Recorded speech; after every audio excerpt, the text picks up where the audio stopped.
anyel. Mangkel atiku. Bab perkara apa? Kok bab perkara apa? Njenengan ki ngerti kok. Heeh. Jarene ketemu jam piro? Jam 12 to. Bener. Iki wis jam piro coba? Lah iki jam 3. Lah ki kok molor? Apa minggu ning dalan? Mirah. Kula. Ya sing gedhe pangapuramu wae. Yen tekaku ana rompokmu kene rambi-randhap, mergo akeh pegawean kang kudu tak rampungake ana ing medhang kauripan. Gawean apa belok? Iya. Wong aku iki jejering senopati, kabawah kaprentah ngerso dalem sinuwun Prabu Erlangga. Oh, ngoten to. Iya, Ning lak nang ngapusi to. babar pisan aku ora ngapusi kelawan kowe. Lah kula niku ya kangen lho ya, wis ora ketemu karo jenengan. Ora mung kowe, semono uga aku. Aku uga kangen karo kowe. Ah, tenang nih. Tenan, Oke ngapusi. babar pisan aku ora ngapusi kelawan kowe. Kena tak ugemi lho. Yo kene ora. Apa aku tau ngapusi kelawan kowe? Lah tau apa ora coba Babar pisan. Saelengku yo ora tau ngapusi kelawan kowe. Yo sampean kuwi yo pancene priya sing banget tak tresnani kok. Semono uga aku. Ing lumahing jagat kurping langit ora ana wanita kang tak tresnani mung kejaba kowe. Iki lha. Tenang. Ning kula niku mung bocah saka desa lho nggih Kanjeng Pangeran. Niki saupamane panjenengan ki mau ana wanita sing duwe endah sulasianing wali. Nek mengko tresnane ki mau bisa nutur marang Mirah. Mirah, Loh, senajan to kowe iki bocah saka desa. Nanging wis tuwuh rasa tresna sajroning atiku kang tumandu kelawan kowe. Senajan to ana bocah wadon kang luwih ayu katimbang kowe, bebidul kelawan atiku. Ora tenggo babar pisan atiku. iya. Oke ngapusi. Yen jenengan ning ngarep kula sing koyo ngono. Kita akan lupiyane wong lanang ki mau manis manusa tetep Aku kuwi aja kok padake kelawan wong lanang liyane. Sampe rene apa? Aku iku lempeng dalem, babar pisan ra tau menggo. Ora tau minggu. Blas. Ora nabrak pager. Heh? Ora nabrak pager. Sopo Lah sapa? manis kaya sing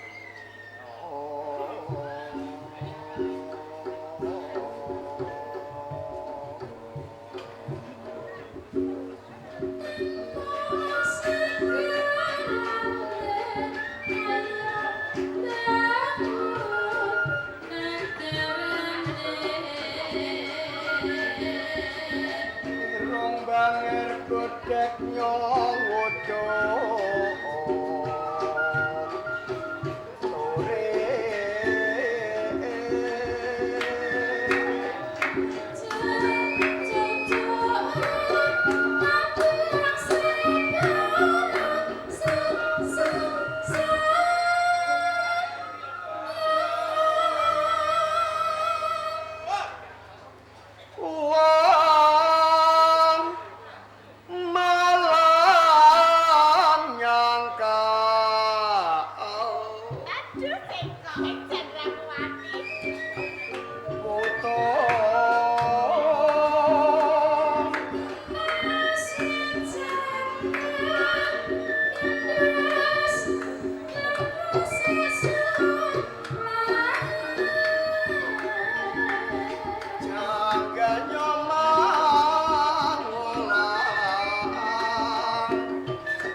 Kepiye mirae?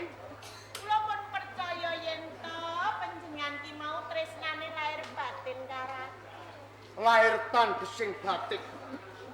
Mirat, nggih. Kok nganti aku tekoni rompokmu tenane, nggih. siji gawe, loro gawe. Napa niku? Sepisan, Nggih. mergo aku rumangsa kan kelawan kowe kang kaping pindho. Tenane aku kepen kondo kelawan kuwi ngenani gegayuhan kang bakal tak jongkok. Gegayuhan. Bener? Lajeng penjani kau duwe gegayuhan napa to ya? Gegayuhanku kuwi dhuwur nganggo banget. Dhuwur banget. Iya, Lah terus napa niku? mergo aku kepengin dadi ratu ana ing medhang kauripan, Mira. Panjenengan kepengin jumeneng ratu nang medhang kau. Ora kelir. Nyuwun pangapunten lho. Kepiye, Mira? Yen panjenengan kuwi mbek panjangga sing kaya ngono, apa ya bisa kelakon to Kanjeng Pangeran? Kabeh panjangka kuwi yen ora dijangkah ora bakal kelakon. Mula saka kuwi tanpa sabiang tumpu panjangkaku kuwi ora bakal kelakon. Tak jaluk kanthi banget kelawan kuwe, Mira. Gelem kowe sabiyantu kelawan aku. Kanjeng Pangeran. Panjenengan duwe gegayuhan sing dhuwur lan sing luhur. Nanging kula kudu sabiyantu karo panjenengan. Ora kler. Lah terus kula niku kudu sabiyantu sing kaya napa? Yen to kula sabiyantu Raja Brana nak nggih kula niku ora mesti ora. Aku ora njaluk wujuding bondo lan donya kelawan kuwi. Nanging napa? Aku njaluk kelawan kuwi. Gelem kowe nyidranane Kiai Brajaluwarta Wisnu Kencana ana medhang kauripan, Mira.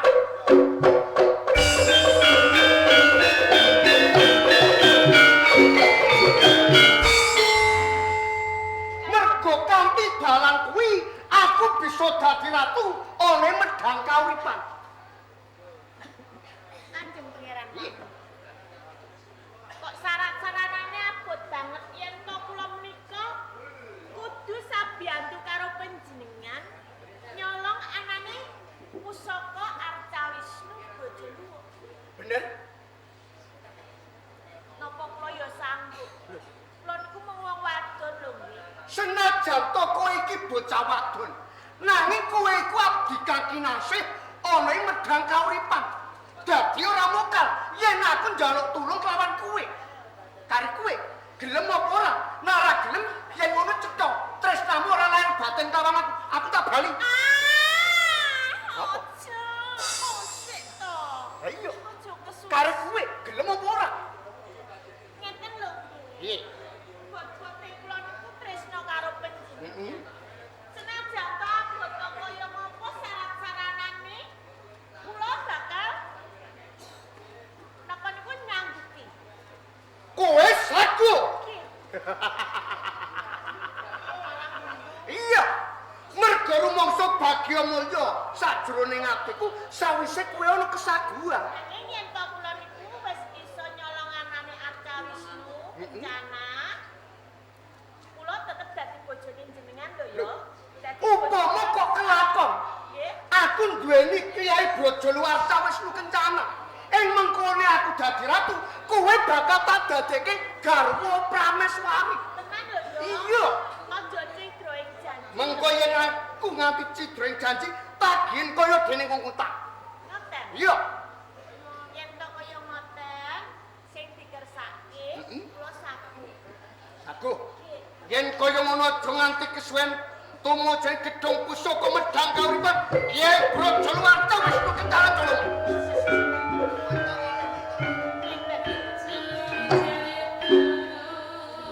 Yen to wekdal iki aja kesusu luwih dhisik. Panjenengan tak aturi kondur, aku tak tata-tata luwih dhisik. Piye carane? Aku bisa nyolong pusaka Arca Wisnu Kencana. Kaya ngono. Nanging tenang. Nggih. Aja nganti ndendani janji.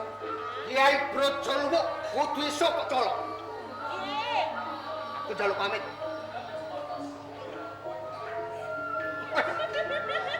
Gajah.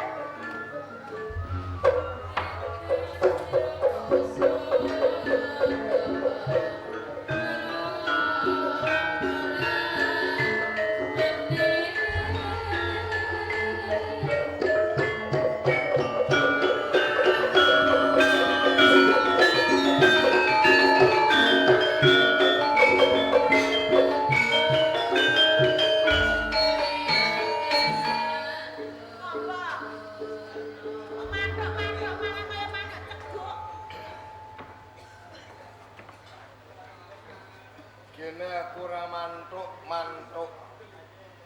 Katone kowe ki kok micekne karo wong tuwa. Kok micekne karo wong tuwa pripun to? Gene ora. Yen kowe ngakoni aku sedulur, kowe ngakoni aku gantine wong tuwa. Bapak lan ibu, ya gene ana wong lanang mlebu ning omah. Kowe harus boyo karo aku. Olehmu kepenak. Olehmu rangkulan, olehmu gawe. Lha yo piye lek yo karo pacare? Kena. Kowe duwe kekasih mergo apa? Nalikane kowe urip ing alam donya ora bakal kowe urip ijen, nanging kowe bakal bebrayan duweni turun. Ning ora kaya ngono carane yo. Piye? Lah carane kok kula niku yo kleru to, Kakak. Dene ora kleru. Lamun ana priya kang seneng karo kowe, Nggih. kudune yo Nggih. ditepungake, disrawungake. Iki lho sedulurku lanang, iki lho gantine wong tuaku. Ora karono dedemitan, ora karono dedelian. Ngaten lho, Kakak. Yen ana apa-apane, ya nganti ku disenengi wong lanang. Kelakon padha tresnane. Tetel kembenmu suwek jarikmu. Dondomi no. Klak, ya. Dondomi. Dondomi. Kok masuk penak dondomi? Sampeyan kok aja nesu. Tembung kasare ngene. Nganti dedel kembenmu suwek jarikmu. Kelakon kowe nglegena dikakai wong lanang nganti kowe ngandhut pasane Gusti kang tegese kowe meteng. Wong lanang minggat sing tanggung jawab sapa wurung tanggungo wong tuwa deng aku. Sampeyan kok aja duwe pikiran sing koyo. Duwe piye? Sampeyan ki lho ya senajan aku mau koyo ngono kuwi Aja tak- nanging aku mau ki isih njaga marang kawanitanku. Aku isih suci. Suci apa? Lah aku ki sing Ora percaya yen kowe suci. aku isih Ah. Suci apa? Ana piye yen kowe suci? Ya, kowe percaya manku di keyakinan. Ana piye? Oh jeneng perang kok. Aduh, apa? Kerokan. Lah masuk angin lho ya. Ngeten lho. Ngeten piye? Ora ngeten. Wingi aku ngeten katok kuwi karo sumpah karo ono kowe lho. Halo. Aku ajak tinggi mesti. Kok ngeten wingi nek katok ilang tenan kok. Ngene ya Kakak. Ngene piye nah? Ngono. Ngene lho. Sampeyan malah ora ngerti to. Ora ngerti. Ya aku ngerti yo. Lho wong lanang ki mau sapa lek sampeyan ki ora ngerti sak tenane to. Wong lanang kuwi aku ngerti. Sapa? Sumarto ngono kok. Oga. Oga Kudu. tembung kok oga enak piye ketoprak tembung oga. Kowe mau penyiran Joko Waningpati. Waneng mati. Ki. Lho Senopati lho ya. Senopati ki mau katresnanku Kakang. Dheweke ki mau kepengin duwe gegayuhan sing luhur. Gaya napa? Duwe panjang kopo waneng pati. Nganti temeka ning Teger ketemu lan kowe. Kakang. Aku ki lak duwe sesambungan katresnan. Lah Kakang Joko Waningpati ki mau digegayuhan kepengin dadi ratu. Aning Sumedang. Piye? Pengen dadi ratu. Kepengen dadi ratu.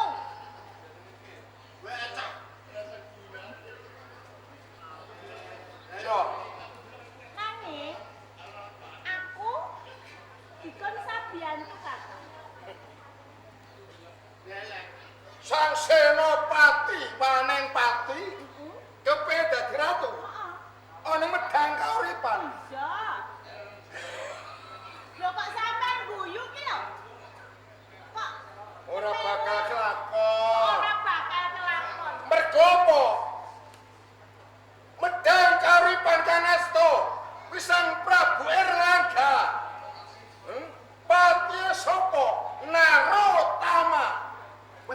pira-pira lelakon, pira-pira sejarah kang kepengin baleo ngrusak medal kauripan kabeh mau muspro.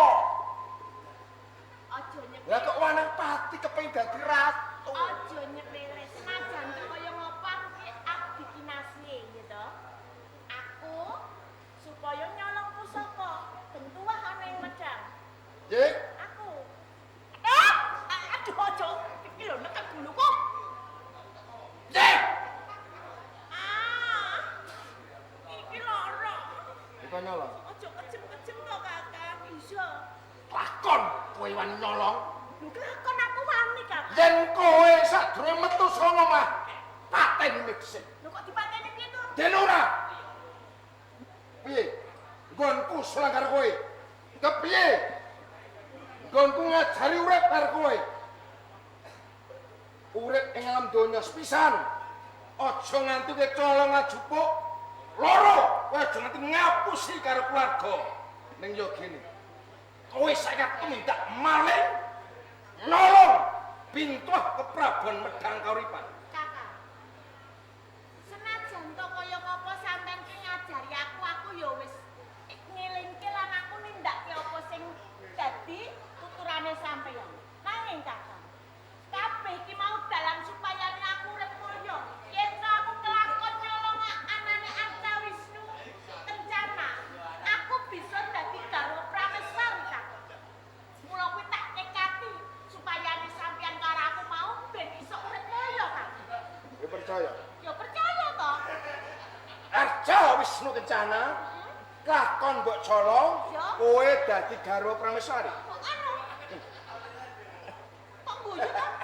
Lho, sampeyan kok sajake kok ngite karo aku. Mesti wae. Jeneng Maning Pati. Dasar gagah, rupa bagus, Kakang, seneng karo kowe.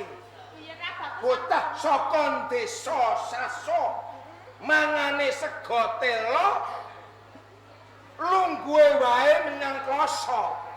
Ora bakal kowe munggah ana negara urung tanurunga kowe diapusiya. Senengane kok nyegati to Kakang. Yen aku ndek niat becik iki yo melu ngono kaya aku ngono lho. Kok malah kaya ngono to sampean ki mau. Ya. Tak sengguyung. Ning mung melingku ya. Nalikane kowe iso nyidra nyolong pintuh keprabon. Yai Raja Luwuk Arca Wisnu Kencana. Pasrah nolan aku ing mangkone. Kowe bakal tak dunungake. Ya, tak dunungake, tak wujudake. Urip lan mulyane uripmu. Carane ngene. Ngono Kakang. Oke.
Awit yen mangkone awake dhewe leno. Kowe kelawan aku bakal entuk didono gantung kelawan kanjenge. Ngene lho, Dik. Kepiye, Kang? Sing tak jaluk karo kowe jaga ananing Kiai Brajala Arcawisnu kudu eling lan waspada. Eling marang kahanan Kiai Brajala Arcawisnu lan waspada. Kok menawa ana wong manca negara sing kepengin nyidra ananing Kiai Brajala Arcawisnu. Pancen bener sing mbok omongke, Kang. Mula kanthi kuwi sing tak jaluke sing ati-ati. Ning apa yo sampean kok gak Sing tak jaluk karo kowe yen kowe krasa sayah awakmu, lah pikir sing arep tak padha lir gumanti kowe lawan aku. among wis pitung bengi. Awake dhewe jaga. Yen kaya ngono kowe sing jaga aku tak sing turu. Oh, gantian dari kumanti yo. Ah. Bener. Malkos dhewe aja kok ngene iki piye saja.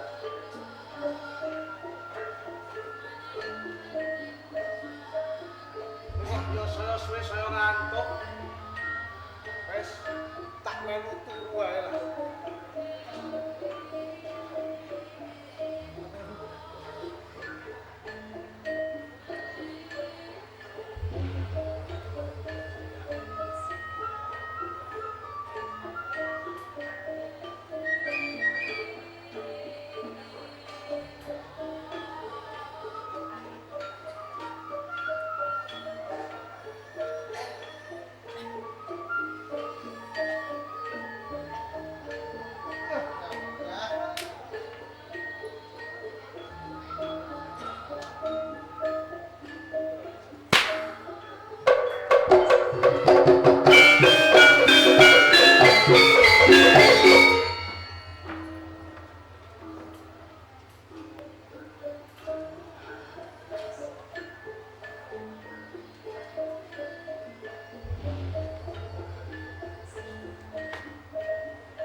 Nyuwun pangapunten dalem.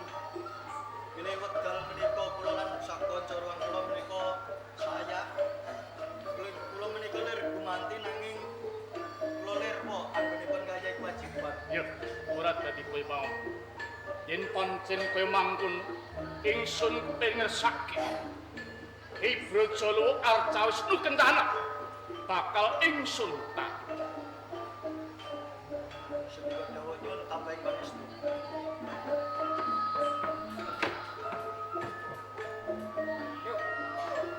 Kumalo.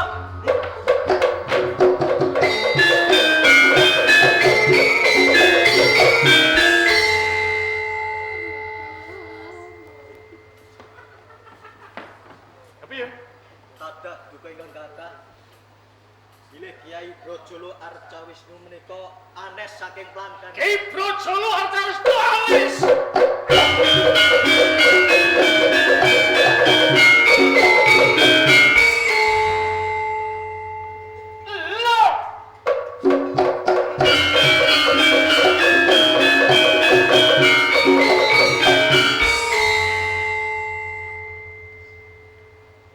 Ngendi tanggung jawab?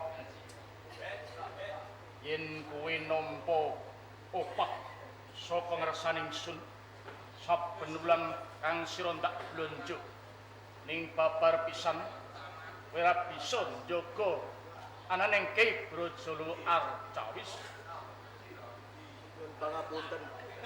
Katuwa Kedada kajuweken Jaja, kula boten badhe sulaya Kanjeng. Yen pancen kaya mangkono tembungmu wis tunggana. Limbang kaya ngopo? Kok ending kepan nampa pidana swarga.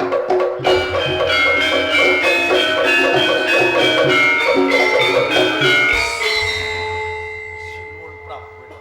Kakang Narotama. Wonten perkawis punapa ngantos panjenengan dalem duka kaliyan prajurit kekalih saha sedya pengin merjaya dhateng piyambak. Kakang Narotama Dawuh kula dadena ing kawri nganti ingsun bakal paring pidana pati kelawan kabeh para prajurit jalaran dheweke nglirwaki jiban lerwanipun kados pun dadena kawruh imong soib bentuah ana ing medhang kauripan Ki Brajala Arcawis kencana anes saha plangkang.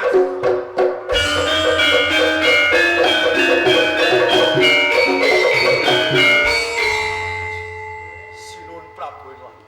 Kakang Narotama. Yen tos daya kalepatan menika mungguhipun prajurit kula ingkang nyuwunaken pangenteng-enteng kapidananipun. Anggenipun lerwa netepi pakaryan menika sedaya kula ingkang nyuwunaken pangapunten dhateng Sapa. Kakang Narotama. Gampang nggonmu ngucap ana ngersani sun.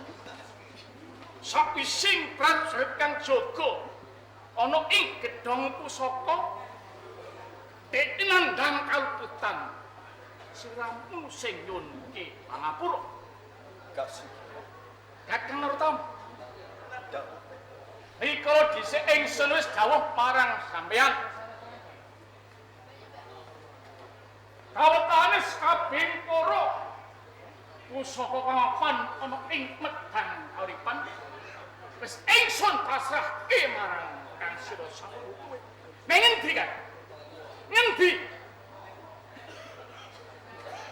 Lan mangsa iki lepasi tunduk kemiting sapa? Sedaya namung andhan kula ingkang netepi pakaryan. Ning kesehatan rikala dhisik Kakang Narotama wis matur ana pangarepan ingsun. Katentremaning negara ing medhang kauripan panjenengan sing bakal tanggung jawab. Ning kabeh kuwi tumiba ing kosok hal. Kaya ing jiban Kakang. Kula terima. Ning sedaya kala wau murcanipun Arcawis kencana saged dipun padosi titik larinipun saha sisik melih. Piye? Mila yen to panjenengan badhe nyedani dhateng prajurit menika andhan kula, menika tanggung jawab kula.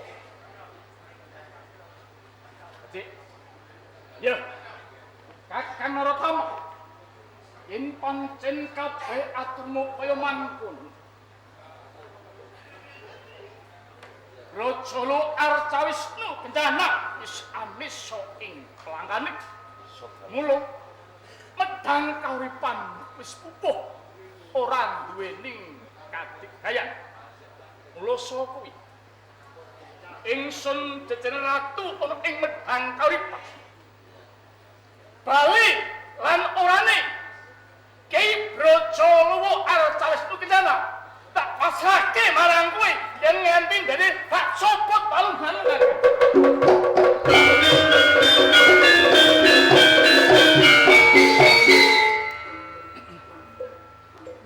Para pancen. Kaya ngene. Lerwamu nggonmu netepi pakaryan aku kang napa umpama aku lagi tejak ana ing pangkan pusaka urung tanunga wis dadi banten saka ngersane Sinuwun Prabu. Tak jaluk aja sepisan maneh kowe mang ngambali lirwa kaya kuwi. Kono tindakno pagawean.